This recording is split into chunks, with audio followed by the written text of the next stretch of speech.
Depth of Quran YouTube চ্যানেলের সম্মানিত দর্শক শ্রোতাগণের প্রতি আমি সালাম জানাচ্ছি। আসসালামু আলাইকুম ওয়া রাহমাতুল্লাহি ওয়া বারাকাতুহু। আজকের তারিখ মার্চ মাসের 12 তারিখ 2026 খ্রিস্টাব্দ, ফাল্গুন মাসের 27 তারিখ 1432 বাংলা সন বা বঙ্গাব্দ এবং বাংলাদেশে অনুষ্ঠিত হিজরি ক্যালেন্ডার মোতাবেক রমজানুল মুবারক মাসের 22 তারিখ 1447 হিজরি। আজকে আমরা ডেপ্থ অফ কোরআন ইউটিউব চ্যানেলের বাংলা ভাষায় বা বাংলা ভাষ্যে 197তম পর্ব উপস্থাপন করছি। আল্লাহ রাব্বুল আলামিনের দয়ায় সকল আলহামদুলিল্লাহ। এই পর্বে আমরা 83 নম্বর আয়াত থেকে 104 নম্বর আয়াত তেলাওয়াত করব এবং অর্থ উপস্থাপন করব।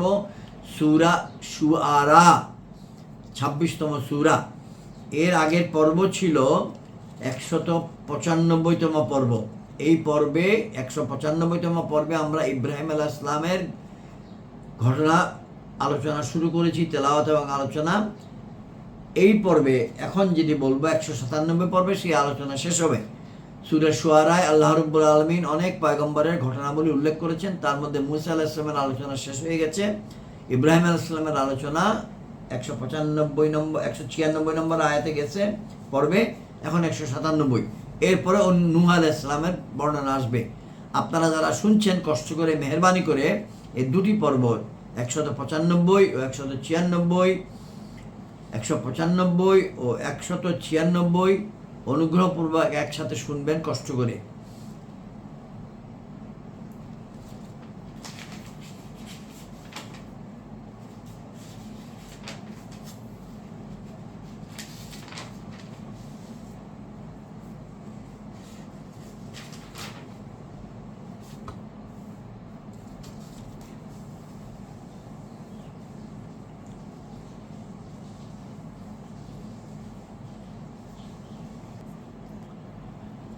আমরা গত পর্বে তেলাওয়াত করার সময় এবং অর্থ বলার সময়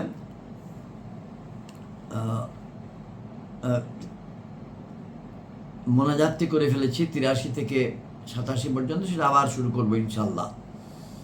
আমরা দরুদ শরীফ তেলাওয়াত করি। আল্লাহুম্মা সাল্লি আলা মুহাম্মাদিন ওয়া আলা আলি মুহাম্মাদিন কামা সাল্লাইতা আলা ইব্রাহিম ওয়া আলা আলি ইব্রাহিম ইন্নাকা হামিদুম মাজিদ।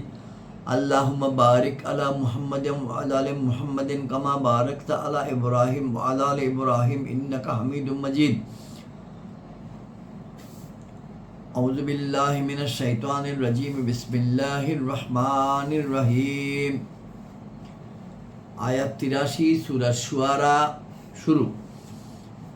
রব্বি হাবলি হুকমান ওয়া আলাহিকনি বিস-সালিহিন ওয়াজআলনি লিসানা সিদকিন ফিল আখিরিন ওয়াজআলনি মিন ওয়ারাসাতি জান্নাতিন নাঈম ওয়াগফির লি আবি ইন্নাহু কানা মিনাদ-দাল্লিন ওয়া লা তুখজিনা ইয়াওমা ইউবআসুন يوم لا ينفع مال ولا بنون إلا من أتى الله بقلب سليم وأزلفت الجنة للمتقين وبرزت الجحيم للغاوين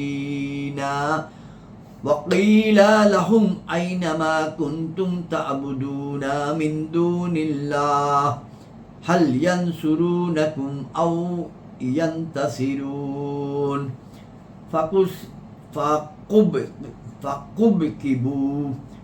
فكبكبوا فيها هم والغاوون وجنود إبليس أجمعون قالوا وهم فيها يختصمون তাল্লাহি ইন কুন্না লাফি দালালিম মুবিন ইজ নুসাউইকুম বিরাব্বিল আলামিন ওয়া মা আযাল্লানা ইল্লাল মুজরিমুন ফামা লানা মিন শাফিঈন ওয়ালা সাদিকিন হামিম فلو أن لنا قرة فنكون من المؤمنين إن في ذلك لآية وما كان أكثرهم مؤمنين وإن ربك لهو العزيز الرحيم صدق الله العظيم وصدق رسوله النبي الكريم। বাংলা অর্থ উপস্থাপন করছি আয়াত 83 থেকে। হে আমার রব, আমাকে হুকুম দান করো এবং আমাকে তাদেরই অন্তর্ভুক্ত করে দাও যারা তোমার খাস নৈকট্যের উপযোগী, এবং আমার সত্য প্রসিদ্ধি প্রতিষ্ঠিত রাখো পরবর্তীদের মধ্যে, এবং আমাকে তাদেরই অন্তর্ভুক্ত করো যারা সুখময় বাগান সমূহের উত্তরাধিকারী, এবং আমার বাবাকে ক্ষমা করো, নিশ্চয়ই সে পথভ্রষ্ট, এবং আমাকে লাঞ্ছিত করো না যেদিন সবাই পুনরুত্থিত হবে। আয়াত 83 থেকে আয়াত 87, এই 5টি আয়াত ইব্রাহিম আলাইহিস সালাম মোনাজাত করেছিলেন আল্লাহ রাব্বুল আলামিনের দরবারে। সেটির বাংলা অর্থ বললাম। এখানে কয়েকটি টিকা আছে, আমরা তার পড়ে নেই। পেজ 980, টিকা নম্বর 89। সেখানে আমাকে তাদেরই অন্তর্ভুক্ত করে দাও যারা তোমার খাস নৈকট্যের উপযোগী, এটা টিকা। এই আরজও শিক্ষাদানের জন্যই মাত্র, নতুবা হযরত ইব্রাহিম আলাইহিস সালামের বিশেষ খাদেমগণও নেককার তথা বিশেষ নৈকট্যের উপযোগী। হযরত ইউসুফ ও হযরত মুসা আলাইহিস সালাম এই অন্তর্ভুক্তির দোয়াসমূহ করেছেন। এই দোয়া প্রার্থনা নবীগণের সুন্নত।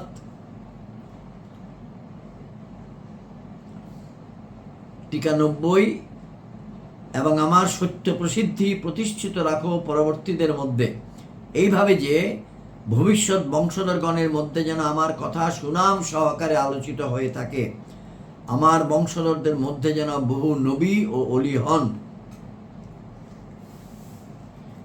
এই থেকে বোঝা গেল যে দুনিয়ার মধ্যে সুনাম ও প্রশংসা সহকারে আলোচিত হওয়া মহান রবের রহমত। এই কারণে হযরত ইব্রাহিম আলাইহিস সালাম তজ্জন্য দোয়া করেছেন। বাস্তবিক পক্ষে তার দোয়াও এমনইভাবে কবুল হয়েছে যে সমস্ত সম্প্রদায়ের মধ্যে আজ পর্যন্ত তার সম্মান বহাল রয়েছে। সমস্ত কিতাবী সম্প্রদায় নিজেদেরকে ইব্রাহিমী বলে পরিচয় দেয়। টিকা 91, যে আয়াতে আছে সেটি হলো 85, এবং আমাকে তাদেরই অন্তর্ভুক্ত করো যারা সুখময় বাগান সমূহের উত্তরাধিকারী। টিকা পেজ 981, অর্থাৎ নিজ অনুগ্রহ ও বদান্যতায় তুমি আমাকে জান্নাত দান করো। এতে ইঙ্গিতে এরশাদ করা হয়েছে যে জান্নাত মহান রবের অনুগ্রহে পাওয়া যায়, নিছক নিজ কৃতকর্ম দ্বারা নয়। যেমনইভাবে মিরাজের মাল ওয়ারিশ পেয়ে থাকে, তার কোনো কাজের ফলশ্রুতিতে নয়। এটাই জান্নাত প্রাপ্তির অবস্থা। সুবহানাল্লাহ। আয়াত 46, এবং আমার বাবাকে ক্ষমা করো, নিশ্চয়ই সে পথভ্রষ্ট, অর্থাৎ ইব্রাহিম আলাইহিস সালামের চাচা আজর বাবা বলে সম্বোধন করতেন। ঈমান ও তাওবা করার শক্তি দান করুন আজরকে, যাতে সে আপনার ক্ষমার উপযোগী হয়। তার জন্য এই দোয়া তিনি এই জন্যই করেছিলেন যে আজর ইব্রাহিম আলাইহিস সালামকে ওয়াদা দিয়েছিলেন যে আজর ঈমান আনবে।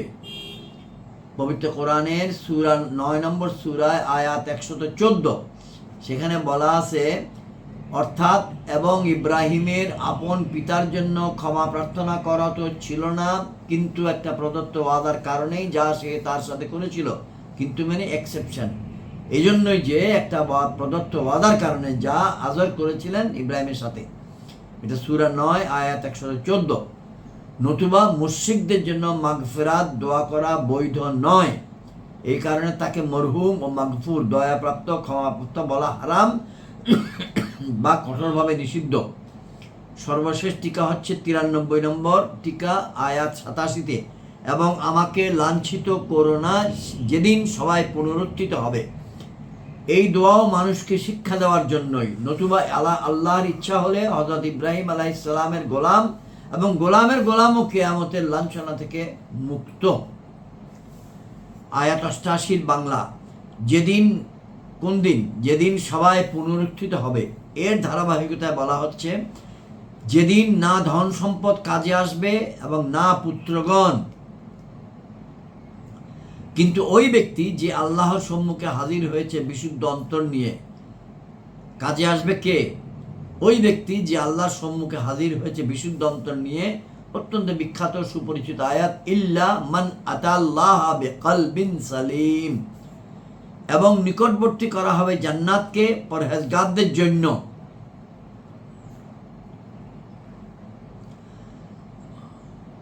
একানব্বই নম্বর আয়াত, এবং প্রকাশ করা হবে দোজখকে পথভ্রষ্টদের জন্য। মেহেরবানি করে আমরা খেয়াল করি, নিকটবর্তী করা হবে জান্নাতকে পরহেজগারদের জন্য এবং প্রকাশ করা হবে দোজখকে পথভ্রষ্টদের জন্য। অর্থাৎ কবরে থেকেই আল্লাহ রাব্বুল আলামিন যারা বেহেশতবাসী হবেন তাদেরকে বেহেশত দেখাবেন, আর দোজখীদেরকে দোজখ দেখাবেন। আয়াত 92, এবং তাদেরকে বলা হবে যারা দোজখে যাবে, এবং প্রকাশ করা হবে দোজখকে পথভ্রষ্টদের জন্য, এবং ওই পথভ্রষ্টদেরকে বলা হবে, কোথায় তারা যাদের তোমরা পূজা করতে আল্লাহ ব্যতীত? তারা কি তোমাদের সাহায্য করবে অথবা প্রতিশোধ নেবে? অতঃপর অধোমুখী করে নিক্ষেপ করা হবে জাহান্নামে তাদেরকে এবং সমস্ত পথভ্রষ্টকে এবং ইবলিসের বাহিনীর সকলকেও। তারা বলবে, এবং তারা তাতে পরস্পর বিতর্কে লিপ্ত হবে।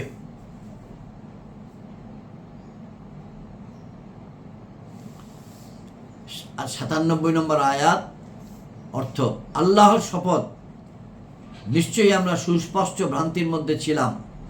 দোজখে লিপ্ত হয়ে দোজখীগণ, অর্থাৎ পৃথিবীতে যারা কাফির মুশরিক ছিলেন, তারা বলবেন, আল্লাহর শপথ, নিশ্চয়ই আমরা সুস্পষ্ট ভ্রান্তির মধ্যে ছিলাম। তাল্লাহি ইন কুন্না লাফি যালালিম মুবিন। যখন আমরা তোমাদেরকে সমস্ত জাহানের রবের সমকক্ষ স্থির করতাম। আমরা মানে দোজখীরা, পৃথিবীতে যারা কাফির মুশরিক ছিল, এবং আমাদেরকে অপরাধীগণই পথভ্রষ্ট করেছে। সুতরাং এখন আমাদের কোনো সুপারিশকারী নাই এবং না কোনো সহানুভূতিশীল বন্ধু। সুতরাং কোনো মতে যদি আমাদের ফিরে যাবার সুযোগ ঘটত, তাহলে আমরা মুসলমান হয়ে যেতাম। নিশ্চয়ই এতে অবশ্যই নিদর্শন রয়েছে, এবং তাদের মধ্যে অনেক ঈমানদার ছিল না, অনেকে ঈমানদার ছিল না। টিকা নম্বর 105 আমি পড়ে শোনাচ্ছি। 102 নম্বর আয়াত, 103 নম্বর আয়াতের টিকা 105, পেজ 982। দুনিয়ায় নেক কার্যাদি করার জন্য, সুতরাং এখন আমরা সেখানে গিয়ে মুমিন মুত্তাকি হয়ে যাব। দোজখের মধ্যে বসে তারা আফসোস করে বলতেছে, কোনো মতে যদি আমাদেরকে ফিরে যাবার সুযোগ ঘটত, তাহলে আমরা মুসলমান হয়ে যেতাম। অর্থাৎ হযরত ইব্রাহিম আলাইহিস সালামের সম্প্রদায়ের মধ্যে অতি অল্প সংখ্যক মানুষই তার উপর ঈমান এনেছে, অধিকাংশই বেঈমান থেকে যায়। সুতরাং বাবেলবাসীদের মধ্যে শুধু হযরত লূত ও নমরুদের কন্যা তার উপর ঈমান এনেছিলেন। হযরত সায়রাও তার উপর ঈমান এনেছিলেন। আয়াত 104, এবং নিশ্চয়ই আপনার রব, তিনি পরম সম্মানিত দয়ালু। আমরা এইটা 104 নম্বর আয়াত, আমরা আজকের এই আলোচনায় 104 নম্বর আয়াত, শেষ আয়াত। আমরা ইতিপূর্বে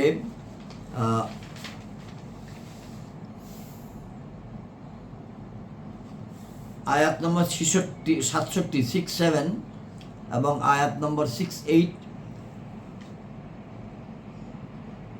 যেটা মূসা আলাইহিস সালামের আলোচনার শেষ অংশ, সেটা পড়ে শোনাচ্ছি। নিশ্চয়ই এর মধ্যে অবশ্য নিদর্শন রয়েছে, এবং তাদের মধ্যে অধিকাংশ মুসলমান ছিল না, এবং নিশ্চয়ই তোমাদের রব, তিনি পরম সম্মানিত দয়ালু।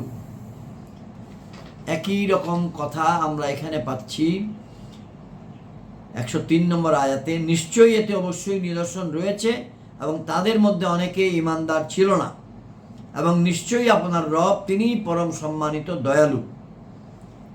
ওয়া ইন্না রাব্বাকা লাহুয়াল আজিজুর রহিম। আজকের আলোচনা এখানে শেষ হলো। এই আলোচনার মাধ্যমে 2টি পর্বে সূরা শুআরায় অন্তর্ভুক্ত ইব্রাহিম আলাইহিস সালামের আলোচনা সমাপ্ত হলো। আসসালামু আলাইকুম ওয়া রাহমাতুল্লাহি ওয়া বারাকাতুহু।